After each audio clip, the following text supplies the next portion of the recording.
नमस्कार, आप देख रहे हैं इंडिया टीवी। आपके साथ मैं हूं मीनाक्षी जोशी और बुलेटिन की शुरुआत कर रहे हैं इस वक्त की बड़ी खबर के साथ जो आ रही है उत्तर प्रदेश से। यूपी में योगी मंत्रिमंडल का विस्तार होने जा रहा है। बताया जा रहा है कि आचार संहिता लागू होने से पहले मंत्रिमंडल का विस्तार कर लिया जाएगा। योगी कैबिनेट में 3 नए मंत्रियों को जगह मिलेगी, जिसमें से एक नाम ओपी राजभर का है, दूसरे बीजेपी के दारा सिंह चौहान और तीसरा आरएलडी कोटे से एक मंत्री होंगे।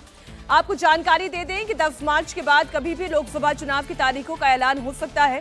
ऐसे में माना जा रहा है कि उससे पहले ये विस्तार संभव है। तो बड़ी खबर आपको बता दें, उत्तर प्रदेश में कैबिनेट विस्तार से जुड़ी बड़ी खबर। ज्यादा जानकारी के साथ हमारे साथ संवाददाता विशाल प्रताप सिंह जुड़ गए।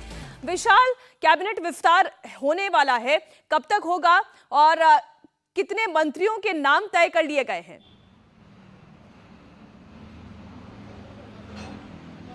मीनाक्षी, जब से राज्यसभा चुनाव उत्तर प्रदेश में हुआ है तब से इस कयास को और भी ज़्यादा बल मिल गया है और हमारे सूत्र हमको कंफर्म बता रहे हैं कि 10 मार्च से पहले उम्मीद की जा रही है कि 10 मार्च के आसपास जो कोड ऑफ कंडक्ट है वो लग सकता है और उससे पहले उत्तर प्रदेश में योगी कैबिनेट का एक्सपेंशन हो सकता है। और इसमें महत्वपूर्ण बात यह है कि राज्यसभा चुनाव में सुभाषपा ने जिस तरीके से भारतीय जनता पार्टी का साथ दिया, राष्ट्रीय लोकदल ने भारतीय जनता पार्टी का साथ दिया, इन दोनों ही पार्टियों के जो नेता हैं उनको विस्तार में जगह मिलेगी। और राज्यसभा चुनाव के बाद ओपी राजभर का नाम यानी कि ओम प्रकाश राजभर का नाम लगभग तय माना जा रहा है, उनको योगी कैबिनेट में जगह मिलेगी। साथ ही साथ आरएलडी के कोटे से जिसको भी मंत्री बनाया जाएगा, जयंत चौधरी को ये सौंप दिया गया है कि आप जिसको चाहें हम उसको मंत्री बना सकते हैं। साथ ही साथ दारा सिंह चौहान के अगर नाम की बात कर लिया जाए, जो समाजवादी पार्टी छोड़ करके भारतीय जनता पार्टी में आए, बीजेपी ने उनको विधान परिषद का सदस्य बनाया घोसी उपचुनाव हारने के बावजूद, तो दारा सिंह चौहान का नाम भी बताया जा रहा है कि लगभग कंफर्म है।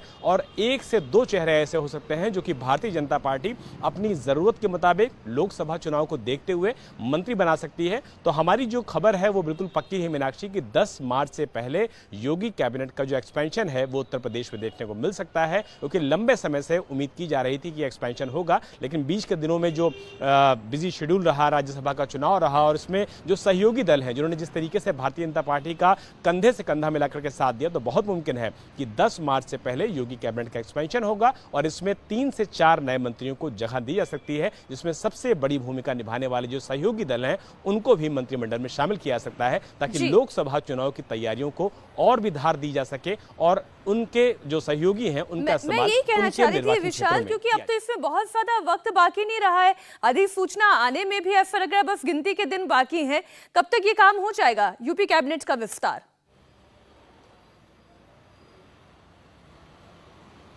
मीनाक्षी, जो हमारी उत्तर प्रदेश गवर्नमेंट में टॉप सोर्सेज हैं उनके मुताबिक सारी चीज़ें लगभग तय कर ली गई हैं। बस दिल्ली से जो हरी झंडी है उसका मिलने का इंतजार है और ये माना जा रहा है कि 10 मार्च से पहले कभी भी ये एक्सपेंशन हो सकता है। तो बड़ी खबर यही है इंडिया टीवी के दर्शकों के लिए कि कोड ऑफ कंडक्ट से ठीक पहले उत्तर प्रदेश कैबिनेट का एक्सपेंशन होगा।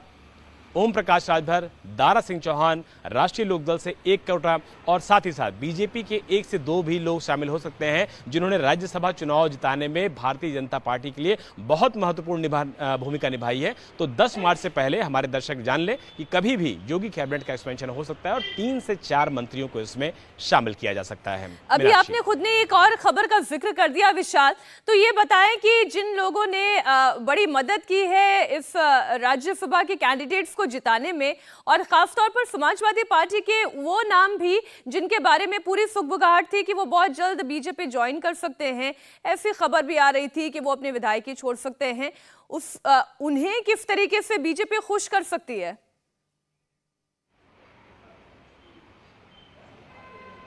देखिए, बहुत महत्वपूर्ण सवाल है मीनाक्षी। चूंकि राजनीति में सब कुछ संभव होता है, लेकिन अभी चूंकि जो बागी विधायक हैं समाजवादी पार्टी के जिन्होंने भारतीय जनता पार्टी को वोट किया यानी कि क्रॉस वोट किया, वो इंतजार कर रहे हैं कि क्या समाजवादी पार्टी की तरफ से उनके ऊपर कोई कार्रवाई होती है। लेकिन चूंकि व्हिप जारी नहीं हुआ था, ऐसे में जब व्हिप जारी नहीं होता है तो कोई भी पार्टी का जो अगर मान लीजिए सदस्य है वो अगेंस्ट जाकर के वोट करता है, दूसरी पार्टी को वोट करता है, तो अनुशासनात्मक कार्रवाई तो आप कर सकते हैं, लेकिन दल बदल के तहत जो कार्रवाई होती है है वो कम से कम राज्यसभा चुनाव में जारी नहीं होता है। कारण ये होता है कि पोलिंग एजेंट को बाकायदा दिखा करके वोट दिया जाता है। तो चूंकि आपने जिक्र किया है जिनका उनके बारे में मैं भी आपको बता दूं कि ऊंचाहार से विधायक मनोज पांडे, और ये बहुत मुमकिन है कि जल्द ही उनकी भारतीय जनता पार्टी में ज्वाइनिंग हो सकती है। समाजवादी पार्टी से वो रिजाइन कर सकते हैं और बहुत मुमकिन है कि केंद्रीय कैबिनेट का जब एक्सपेंशन होगा आने वाले समय में तो उसमें मनोज पांडे को न सिर्फ लोकसभा चुनाव में लड़ने की जिम्मेदारी दी जा सकती है बल्कि भविष्य में उनको केंद्र में भी मंत्री बनाया जा सकता है।